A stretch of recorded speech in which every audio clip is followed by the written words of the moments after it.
ব্রিটেনের ক্যান্ট অঞ্চলের হুইস্টেভেল সিস্টলার ও আশেপাশের এলাকায় প্রায় ৩,০০০ বাসিন্দা এখন পানির সংকটে ভুগছেন। তীব্র গরমের কারণে এই সমস্যার সৃষ্টি হয়েছে বলে জানিয়েছে সাউথ ইস্ট ওয়াটার। গত কয়েকদিন ধরেই প্রচণ্ড গরমে পানির চাহিদা বেড়ে গেছে। মঙ্গলবার ক্যান্টে তাপমাত্রা পৌঁছে যায় ৩৩.৫ ডিগ্রি সেলসিয়াসে। কোম্পানির কর্মকর্তারা বলছেন, গত ১৭ দিন ধরে প্রতিদিন পানির চাহিদা ছিল গড়ের চেয়েও অনেক বেশি। এত চাপে পানির রিজার্ভ এখন প্রায় শেষের পথে। বুধবার এক বিবৃতিতে সাউথ ইস্ট ওয়াটার দুঃখ প্রকাশ করে জানায়, অনেক এলাকায় এখন একেবারে পানি নেই বা শুধু সামান্য চাপ দিয়ে আসছে।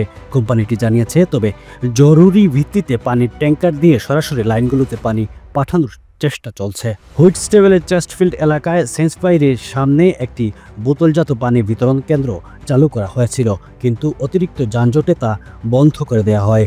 বৃহস্পতিবার সকাল ৮টা ৩০ আবার তা চালু করার কথা রয়েছে। সাউথ ইস্ট ওয়াটারের পক্ষ থেকে বলা হয়েছে, তারা পরিস্থিতি স্বাভাবিক করতে সর্বোচ্চ চেষ্টা চালিয়ে যাচ্ছে।